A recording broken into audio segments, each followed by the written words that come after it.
ఒకవేళ నువ్వు పోయినా సరే బ్యానర్ లో కూడా నీకు కోడ్ నెంబర్ వేస్తారు first. Hello guys, welcome back to my video. Tirumala OG series లో ఇది పార్ట్ 1 కోడ్ నెంబర్. ఏ ఖైదీ అయినా జైల్లో జాయిన్ అవగానే ఒక ఖైదీ నెంబర్ ఇస్తారు. అలాగే తిరుమల అనే జైల్లో స్టూడెంట్ అనే ఖైదీ జాయిన్ అవగానే ఒక కోడ్ నెంబర్ ఇస్తారు. రెండింటికి పెద్ద తేడా లేదనుకోండి.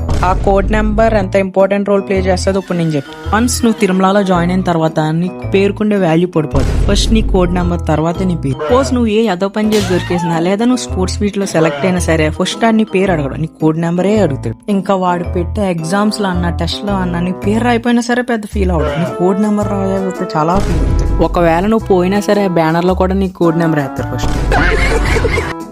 ఇంకా మీ ఫ్రెండ్స్ పేర్లతో పాటు వాళ్ళ కోడ్ నెంబర్స్ కూడా ఆటోమేటిక్ గా నోటెడ్ అయిపోతాయి. ఇంకా వీటిలోనే కాదు, అవుటింగ్ గానీ, విజిటింగ్ గానీ, స్టోర్ రూమ్ గానీ, సిక్ రూమ్ గానీ, ఏట్లో అన్నా సరే నీ పేరు కన్నా నీ కోడ్ నెంబర్ ఎక్కువ ఇంపార్టెంట్. ఇంకా దీంట్లో ట్విస్ట్ ఏంటంటే ప్రీ ఫైనల్ ఎగ్జామ్స్ అప్పుడు ఆ కోడ్ నెంబర్ మొత్తానికి మర్చిపోమంటారు. ఎందుకంటే బోర్డ్ ఎగ్జామ్ లో కూడా మనం అనుకోకుండా కోడ్ నెంబర్ రాస్తాం. అలా రాత అర్థం చేసేవాడు చీటింగ్ అని చెప్పి పేపర్ మొత్తం కొడుతుంది. నా స్కూల్ కోడ్ నెంబర్ అయితే 6689 అని ఇంటది 3705. మీ కోడ్ నెంబర్ ఏంటో కామెంట్ చేయండి. వీడియో నచ్చితే లైక్ చేసి ఫాలో చేయండి. తిరుమల బాధ్యతలు అందరూ తిరుమల బాధ్యతలు ఫాలో అయిపోయి